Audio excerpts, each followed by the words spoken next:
আমরা হিরো কাকে বলি? যে নিজের কথা না ভেবে অন্যের জন্য ঝাঁপিয়ে পড়ে।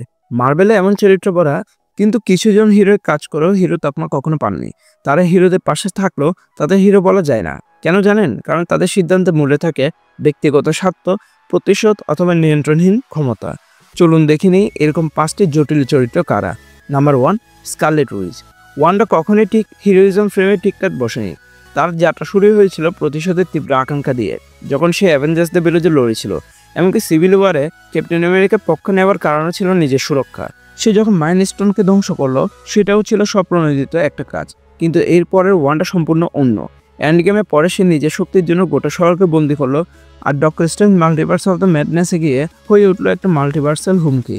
তার কাজের কেন্দ্রে ছিল সবসময় নিজের সন্তুষ্টি, যা তাকে হিরোর থেকে দূরে রাখে। Number 2, doctor strange. ডক্টর স্ট্রেঞ্জকে অনেক বৃহত্তর ভালোর জন্য লড়তে দেখলেও তার পদ্ধতিটা বরাবরের একই অদ্ভুত। মনে করে দেখুন, ইনফিনিটি ওয়ারের টাইম স্টোনের জন্য সে টনি বা স্পাইডারম্যানকে বলে দিতে প্রস্তুত ছিল, কারণ সে নিজেকে এই পাথর রক্ষার একমাত্র যোগ্য ব্যক্তি ভাবত। এমনকি ডার্ক হোল যে খারাপ জেনেও সে সেটা স্টাডি করে নিজেকে দূষিত করলো, শুধু নিজের মাত্রা রক্ষা করার জন্য।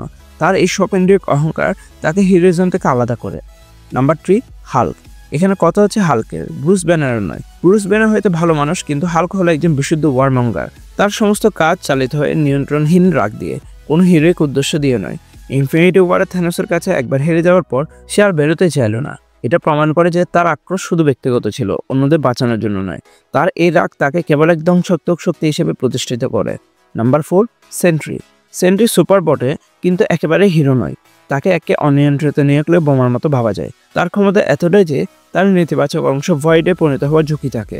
থান্ডারবোল্টসের ববের সংলাপেও এটা স্পষ্ট যে সে সেন্ট্রি হলে ভয়েডকে জাগাবে।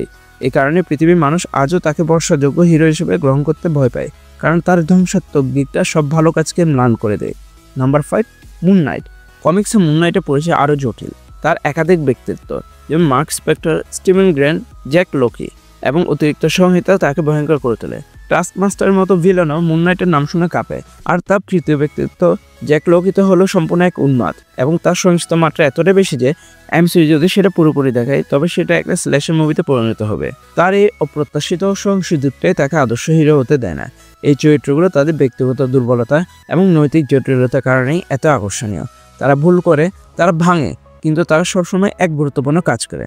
এখন আপনারাই বলুন, এদেরকে কি হিরো, অ্যান্টি হিরো, নাকি অন্য কোনো নামে ডাকা উচিত? কমেন্টে অবশ্যই জানিয়ে দেবেন আপনাদের মতামত। আর ভিডিও ভালো লাগলে লাইক অ্যান্ড শেয়ার করতে ভুলবেন না।